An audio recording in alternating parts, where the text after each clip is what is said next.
Hare Krishna, Danda Pram to all the devotees.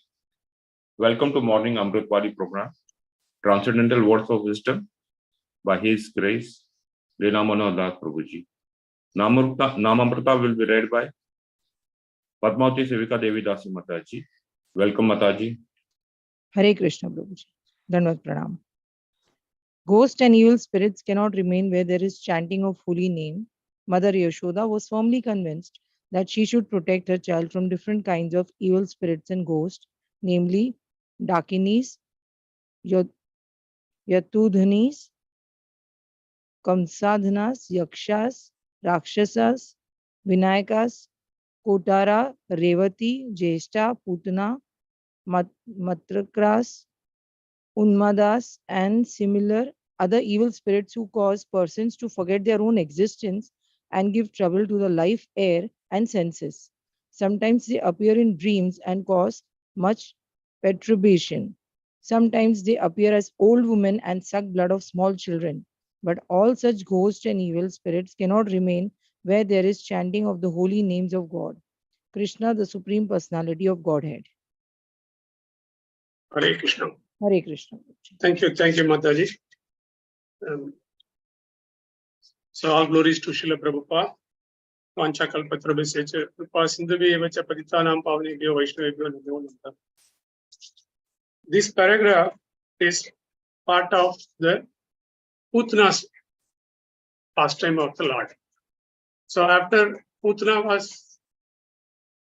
her life was sucked by Lord Krishna. Lord Krishna at that time was just 3-month-old baby. So Yashoda Maya was very much concerned. All the gopis were also very much concerned. And that's why Yashoda Maya was praying the various forms of Lord Vishnu. So different parts to be safeguarded for the Kana. Kana was such a small baby, and this Putana was such a large, 80 miles and spread across. So, in order to protect all the bad evils, everything has to be driven away. That's why she was praying. So, Parikshit Maharaj was informed by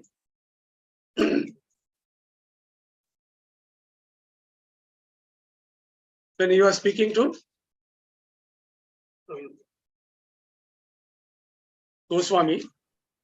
Sukdev Goswami. Sukdev Goswami, yes. Sukdev Goswami was explaining that how to drive away all the evil spirits and ghosts. So he was telling this Dakinas, Yatudanis, Kusmandas, these are all the witches and devils, and they were great enemies of especially children. So in order to, so this is also explained in the Vidura Maitreya conversation also. So when these, about these yakshas and about these various types of ghosts. So in order to drive away the ghosts, there are only one way, that is taking the shelter of Lord Vishnu or Lord Krishna. So the two ways we can take to drive away. One is that Kirtaniya Sadahari. We can always chant the glories of the Lord. We can have the Kirtan. We can have the chanting of the name. So that will also drive away all the evil spirits and ghosts. The ghosts and evil spirits, they do not have the gross body. They only have the subtle body. That's why they try to always, because they are always under the trouble. So that's why they want to give trouble to others. This is one way. The other way is to remember the Lord Vishnu. So how do we do that? We do always, whenever we, early morning, we take bath and put the tilaka on our body, Gopi Chantan. The Gopi Chantan is also a great protection. On the 12 places, we put the tilakas, right? Every day we put the 12 tilakas. So that will also, the Gopi Chantan tilaka also, that is from the Dwarka, from the Gopi Talab, this Gopi Chantan is taken. So that has a great potency to drive away the evil spirit. It protects our body. Not only it protects our body, it also protects our soul. So in the Padma Puran as well as in the Skanda Puran, the benefits of Tilaka is told. Those who are wearing the tilaka in 12 places and also wear the tulasi bead, their presence makes the world purified.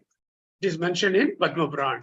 They also make the place wherever with the tilakas and tulasi bead, they make the place as good as Vaikunthas.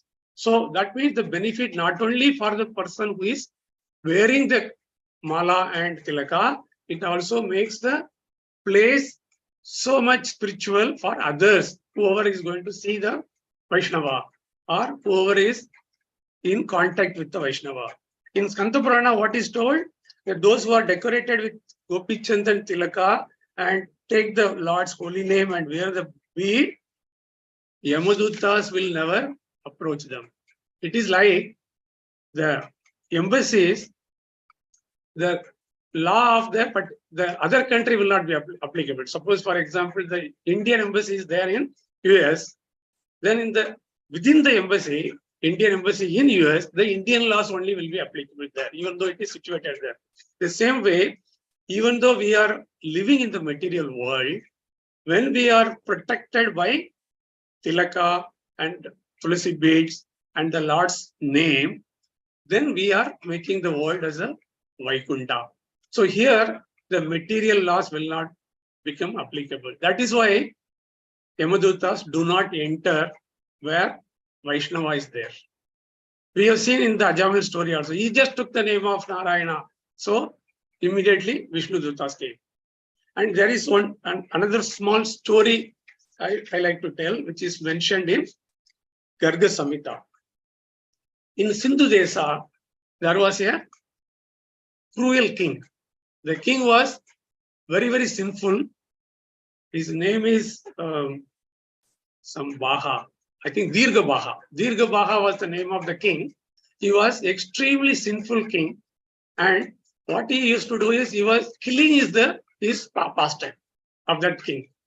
So he had killed during the time 100 Brahmanas. Even to kill one Brahmana, it is a great sin. He killed 100 Brahmanas. And even to kill a woman is a sinful thing. And he killed 10 pregnant women. And thousands of deers he killed. So such a sinful person. And he was always going to the forest and killing animals. The king's duty is to protect all the living beings. All the jivas, he is like a representative of the Lord. So his job is to protect. But as against that, he was killing. So what happened? One day, his minister was greedy. He wanted to usurp the power from that king. So he killed the king in the forest and he fell. So the moment the sinful king fell dead, immediately, who came? The Dutas of Yamraj. Yamadutas came, bound him, took him in the kingdom of Yamraj. Then the Chitragupta keeps all the accounts. So Yamraj will ask him, Chitragupta, what should we do for this king, erstwhile king? So he saw all his accounts. He has not done a single pious deed during his entire lifetime. He has done sin after sin. So we have to put him in 8,400,000 hells. We should put him. So Chitragupta told the account. So immediately, accordingly, Yamraj ordered him. So he was to be put in a very large boiling oil pan. That pan was something like 8,000 miles and it was boiling. How it was boiling? When the devastation, final devastation takes place, if the fire, what will be the intensity of that fire? That much intensity was there in the oil pan. So this king was put inside. The entire oil pan, boiling oil pan became ekdam cool, tanda, ekdam. So everybody was surprised. What happened to the king? This king is a sinful person. We are putting in the frying pan and the oil has become cool. Then the question was asked, Naradaji was there. So the question was asked, what happened here? So Naradaji explains that when this king fell, that place, someone's from the hand, the Gopi Chandan had fallen there. And this sinful king's body touched the Gopi Chandan on the ground in the forest when he fell while dying. So because of that reason, his entire oil became cool. So this is the power of Gopi Chandan.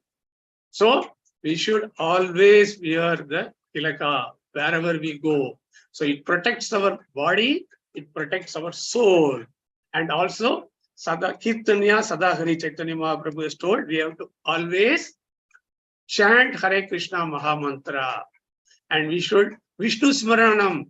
Bhakti Siddhanta Saraswati Maharaj explains that what is Vishnu Smaranam? He says we should know more and more about the Lord. Not just say Vishnu, Vishnu alone. We should try to understand the name, fame, glory, pastimes of the Lord more and more. So if we do these things, we can make this world itself Vaikuntha, and we can always we should never be afraid of Yamraj, and we should become the follower of Krishna, and we can wait for the Vishnu Dutas, not for Yam Dutas. Hare Krishna. Thank you. Hare Krishna Prabhuji.